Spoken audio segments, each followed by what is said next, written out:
Hi friends, welcome to episode 49. We're almost at the 50th edition. I might do something special for that, I wonder. Anyway, this weekend, today, it's Sunday, and it's sort of not really dry, but it's a little bit damp out there, but the temperature is not freezing cold. It's about 5 degrees in here at the moment. Anyway, hopefully today I'll be carrying on with some more work on the platform area. I know I started it a couple of weeks ago. I want to put the battery crate back in. And you might wonder, what on earth has a platform area got to do with the battery crate? Well, the battery crate bolts come through to inside the bus. So I want to get that area prepped. I might, if the damp drops off, I might be able to put some green on that bonnet for the RT. The little tool arrived from my friend Roy Gould for removing the sump plug. So I'm going to do that and hopefully change the oil. We'll see how we get on with that little task. And hopefully no wiring this weekend, but we'll see how we get on. Anyway, shall I push on? Right, despite doing these intros on a Sunday morning, I still managed not to get through my plan of things I wanted to do. So, scrub, for the time being, the battery crate. It has moved. It's now towards the back of the bus. In fact, it's under the back of the bus. But I'm yet to bolt it up because I've still got this work to do around the platform area. And until I'm really happy, I'm not going to bolt the thing up. Anyway, moving on.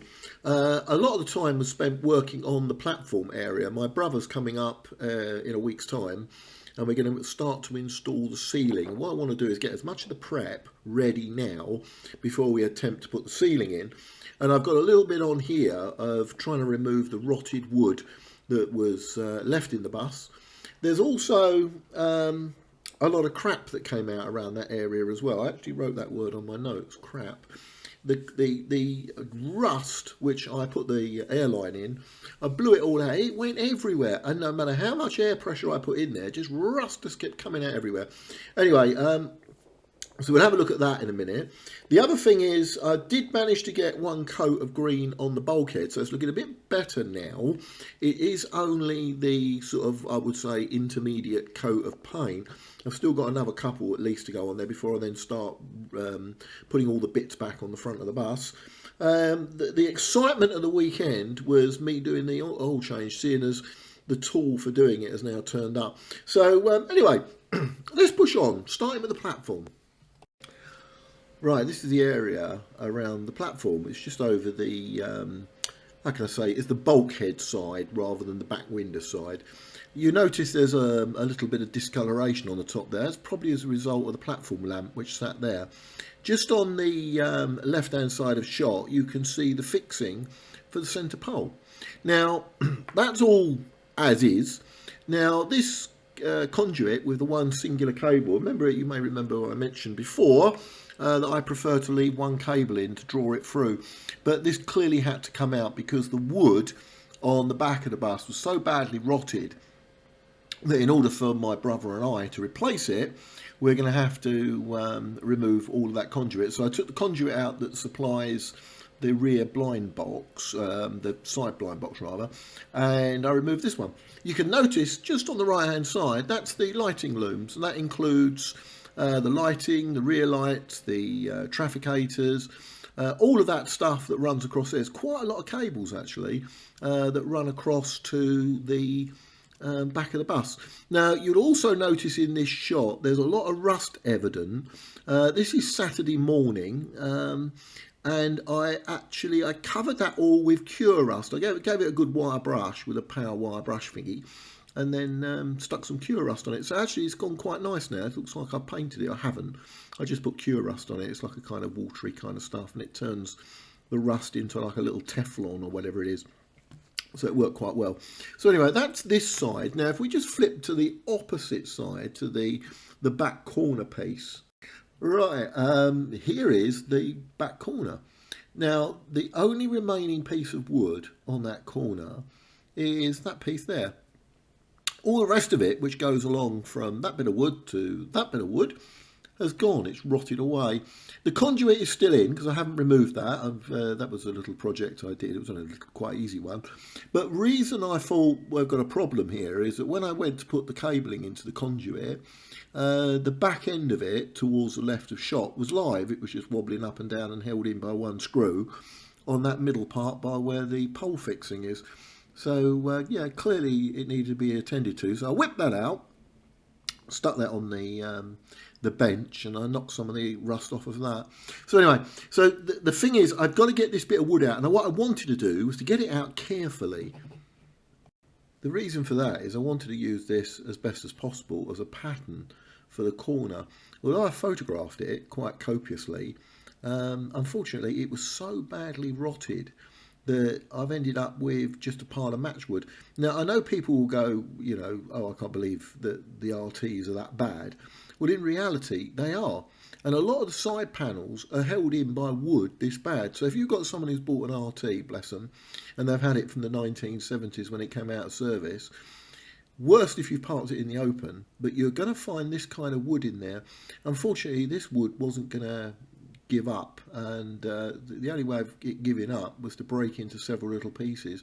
Apart from this little middle section here, these are bolted through from the other side of the panel using these little set screws that I was trying to remove just now. And you can see I've taken the heads off the, you look how bad that is. Look, I do say it ends up worse than matchwood. My brother joked when he saw this and said it looks like a bit of wood off the Mary Rose. He also said it looks like ply, and I can guarantee you it's absolutely not ply. What it does is the ceiling panel runs around that curve that you see there, and there's also a little piece of beading as well, a little decorative piece of beading that goes around. I've got to work out how we're going to do that. That's going to be another job for the future. I think there's going to be a lot of cursing and blasting with that, because the guy that's done the joinery for us has made lots of straight sections, but actually making that curve bit is going to be a bit of a problem, that bit there in the centre of shot.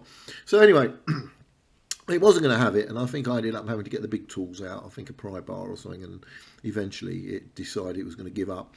Also, you might notice, I know it's not very clear on this shot, but you see I've taken the conduit out, so both conduits are removed. That's the wiring for the side blind box that's hanging in frame just there. That was the one that when I had the side blind all lit up the other day, and unfortunately I've had to undo it all again. So anyway, that's now curled up, and it's now in the blind box. So once I've got this done, see, it's not going to give up, is it? It's such a bad condition. I really do want to keep this, but it ended up with such a tiny bit left in the end. It's a real shame, because as I said, we wanted to use that as a pattern. Anyway, moving on. Yeah, that piece of metal at the back there, you see where it's got that little circular hole. At the bottom of that, it's really quite badly rusted. And I put, as I mentioned earlier on, cure rust on it. And I was looking at it and thinking, what are we going to do with this? Are we going to do anything? You can see it, look, to see it above my fingers, or to the right of my fingers there. That's how bad it is. Now, what do we do? Personally, I don't think it's going to cause any problems, so I'm just going to leave it in situ. The other way of doing it would be to remove that panel, because it looks like a fairly straight panel just in there, but that means taking most of the back of the bus off, and do you know something? That's going to really put us back. So, and in all honesty, it lasts the lifetime of the vehicle, so I'm going to leave it. So I cure rusted it on Saturday night, and then yeah, so all right, so there we are. Let's move on now. Right, so this is all that came out intact, complete with, you can just about see there's a bolt there. That's the bolt that used to hold the conduit in place, which is why it was live when I tried to put the wall. Live, you know what I mean. It moves around, doesn't mean to say there's power in it. But anyway, yeah, so that's snapped off there, which obviously left the conduit to flail around. I think the bus has been punched up the back end at some part in its career over the years. And that's probably something that happened back then. They probably just did their best to repair it and left it like that. So anyway, that's that bit of wood, and we're going to have to remanufacture that before we put the ceiling back in. Right, after I blew that gully through, you may have seen on the edge there where all that rusty area was, I put the airline in it. And this is the deposit in the rear blind box. Now, I painted this all last week, and I'd vacuumed it. use the airline on it, vacuumed it again, use the airline on it to try and get rid of this. But the moment that you put an airline with like 110 psi, whoosh, out comes all this detritus. So I was lucky really the paint wasn't still drying. It was painted last Saturday, so it was perfectly dry. But anyway, so I had to clear all this out again. So vacuum it, airline, vacuum it, using a thing called a tacky cloth, which gets rid of hopefully the few bits that you can't pick up. But really awkward little spot. But what you'd normally find in this thing is the rear blind box. So I've removed the rear blind box just so I could get access to that bit of conduit that you see running across there, and then the connections on the offside of the bus. Right, sticking with the platform area, this bit used to be Rexine once upon a time, but London Transport, I was about to say Transport for London, but they were never around when these were in overhaul. Anyway, yeah, London Transport basically just pulled it all out. It's going to be a bugger to try and replicate it. I'll see if anyone's ever done it before, but it does mean that the metalwork here is rather scuddy, with past remnants of glue and stuff on there. This is where the pole is. When you go up the stairs, there's the fixings there. Those holes that you see, they're the fixings for the pole. Anyway, I'm using the little multi-tool to do this because it's absolutely perfect. It's got a nice little sort of pointed end. You can get in between the rivets because the screws and rivets there are a bit of a problem getting around. So I can't use the big tool on it. And the only other way of doing it is do it by hand. But if you do it by hand, then the screws, you tend to take the paint off the screws and rivets because they obviously sit in proud, so they get hit quite hard. So anyway, that's me doing that. I wasn't best pleased with the state of the metalwork on there, because if I'm going to paint this brown, that's the colour it will go in. I really do want to get a fairly good surface. No point in doing it unless I can get the surface right. At the bottom there, slightly out of shot, in fact completely out of shot, the fixings for that battery crate that pop through into the saloon. So yeah, and unfortunately on Saturday over the weekend I was hoping to chuck some brown on this, but I kept finding bits I wasn't happy with, so I ended up putting more filler in, putting more primer in. That grey stuff is the primer. Yeah, and that's what we've got at the moment. So anyway, let's leave me doing that and let's move on to the next bit. Right, sticking with the platform area, this is the little bit of metal that sits just underneath. So now I've removed the wood. In the picture it's not very clear, unfortunately. Sorry about the poor quality of this. I think possibly the dust from where I was rubbing down in there has got on the lens. But anyway, if you have a look at that that little bit that where the pole is, notice it's all nice and black, looks like all nice and Teflon. That is the cure rust. It's, as I say, it's a little sort of watery stuff which goes jet black. And I've gone all the way around the corner with it and to the back where it was really badly rusted. I'm going to leave it like that. There's also another bit of manky rotten wood in there as well, although I can't really quite see what that's doing. So I'm going to have to come and I'll have a little bit of investigation on that, but I don't think that that needs to be replaced, to be quite honest with you. Anyway, yeah, so there we are, rubbing this down. Now, what I did on Sunday, having got most of the paint off of this using this power tool and also the wire brush, the little lip that you can't quite see, but it's just to the bottom of this, I put paint stripper on it. So yeah, and I stuck the paint stripper on Sunday, and then I'll leave it, and then Saturday when I get up there, hopefully it's done its business and munched away as best as possible at that, because unfortunately due to the bit of beading I can't use the power tools on it because it's riveted, very strangely riveted, really odd. You hardly ever see any rivets on an RT, but you certainly see them there, so I don't know if it's a modification after it's in a bump or something. So anyway, there's that little bit. Moving on rapidly. Right, I thought I'd give it a try and do a little bit of top coat painting while there was a bit of a break in the weather. It was still very humid. I wasn't very happy with this, I must admit. I'm getting stuff that's coming through the airline, and I've tried all sorts of things. I've got a filter on the compressor, on the output side of the compressor, and I always sort of filter my paint as well before I use it, and I'm getting these little bits of crud in the paint. And at first it was kind of a bit of an inconvenience, but now it's starting to get really quite noticeable.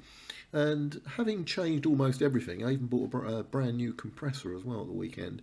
The only one thing left is the air hose. So I think the air hose is deteriorating.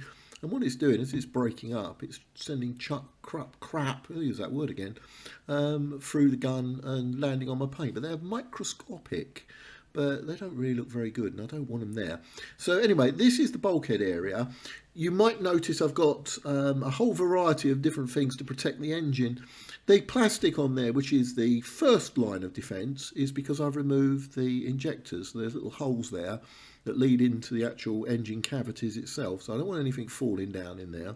So yeah, so I've covered that up with that bit of plastic. There's a bit of cardboard, and then I have actually removed it in this shot. The engine was completely covered with that masking paper. So yeah, not bad. It still needs to be flatted down.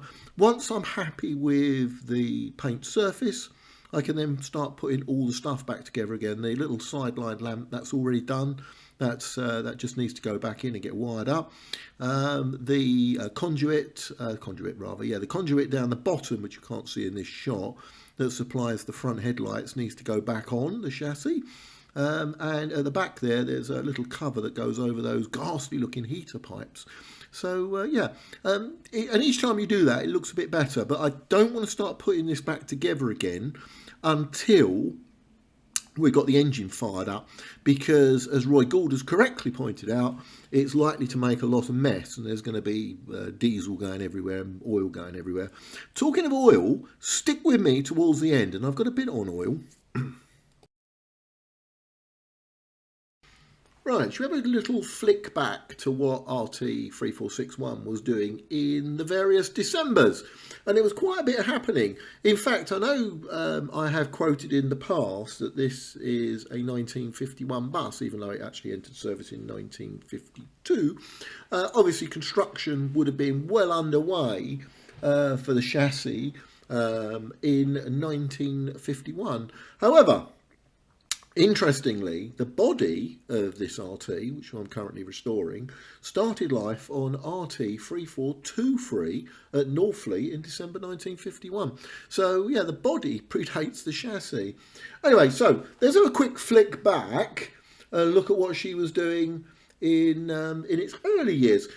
3461 entered Aldenham Works for its very first overhaul in December 1955, so she'd only been on the road for 4 years and found herself into Aldenham.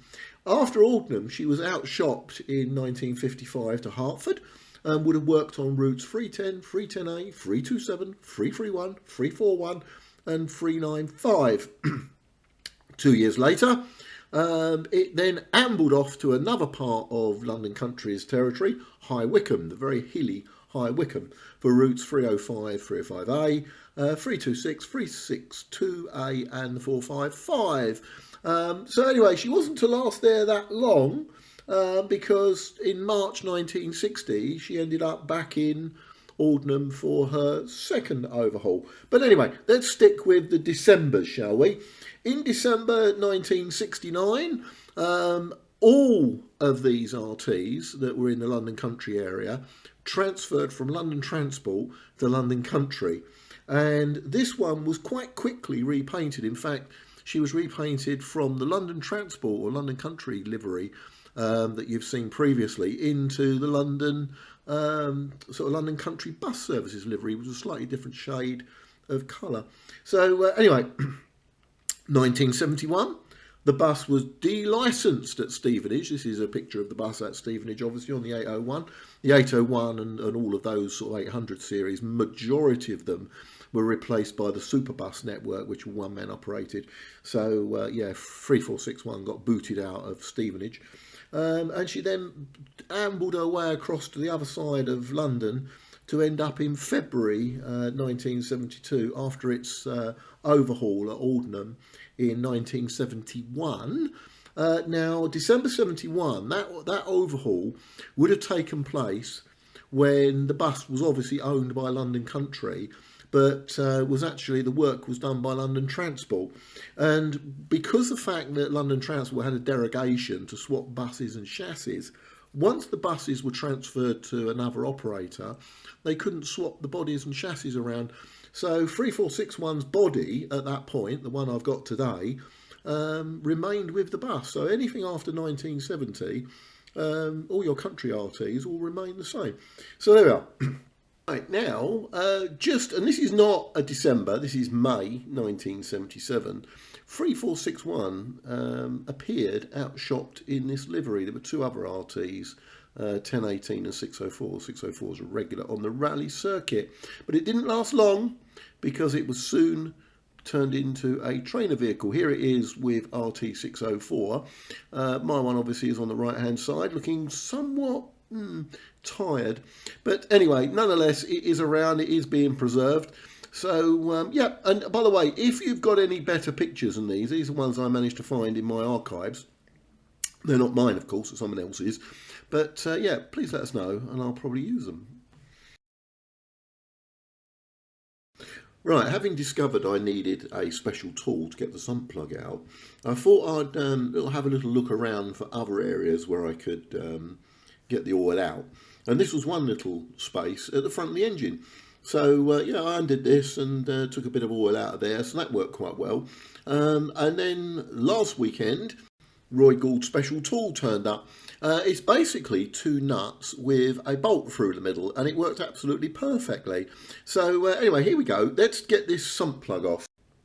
Although it doesn't look it, I've already removed that locking wire. There's a little bit of locking wire left, which I'll reuse later on when I put the thing back together again.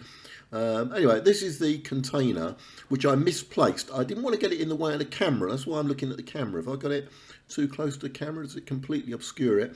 And as Sod's Law was going to be, it wasn't in the right place, was it? So anyway, now I don't think, and I think probably maybe, I've had this bus 40 years, and I think I did an oil change on it when I first got it at some point. I can't remember if it was done by me or it was done externally.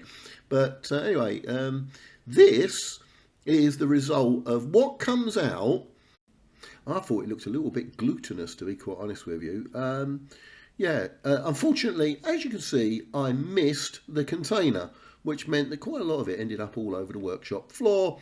Oh, never mind. Bearing in mind, I'd already taken some oil out that the other end. Because it's a bit on the heavy side, there was some stuff that came out just at the beginning of the shot, which I think it might be some kind of sediment in there. Now, it's possible that oil has been in there 40 odd years, so it may well have settled down to the bottom. The sediment might be down the bottom, but it's been suggested by a couple of people who are very knowledgeable that I should take that little plate off that you can just see there and have a look and see.